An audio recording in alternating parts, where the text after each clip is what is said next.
Story short number 24. Before he even opened his eyes, Jake knew it was going to be a rough morning. His head was pounding.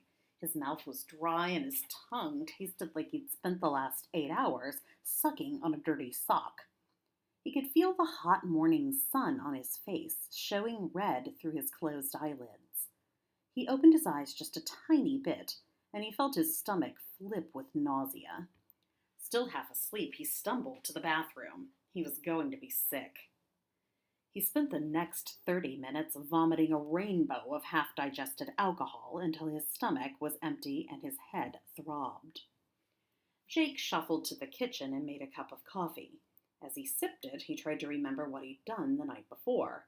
He could remember bits and pieces. He'd met some friends at a party, and they'd all been drinking. That part wasn't unusual. They partied and drank every weekend. I mean, isn't that what college was all about? Drinking and partying? As he tried to remember the details of the evening, Jake felt a sick knot forming in his stomach. This time it wasn't the alcohol.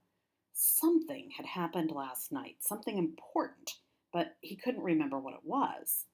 Think, Jake, think, he whispered to himself. He carefully thought back to the beginning of the night. There was the party, there was the drinking, then nothing. How had he gotten home? Where was his car? Jake looked out the window into the driveway. His car wasn't there. Had he left his car parked someplace? If his dad found out, he'd be furious. That blue BMW had cost a fortune. It was his graduation present. He had to find that car. "What you looking for, Jake man?" his roommate Brian asked. "If it's your car, relax. It's in the garage. You came in really late last night. You pounded on the door until I let you in, then pulled the car in before I could even ask how the party was." Jake had been holding his breath, but now he exhaled. That was one mystery solved. The car was in the garage. Still, the knot stayed in his stomach. There was something else he couldn't remember. He knew it was important. What was it? Brian turned on the TV. The news was on. Jake heard pieces of the story. Late night hit and run. Unknown driver. Woman killed instantly. Assailant driving a blue car.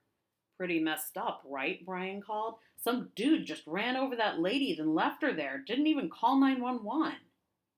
Jake didn't hear him. He was already running into the garage. When he saw his car, Jake felt like he was going to throw up again. There was a dent in the hood. The windshield was cracked. There was something stuck to the front bumper. Brian reached out and brushed the blue bumper with his thumb. It came back covered in something sticky and red.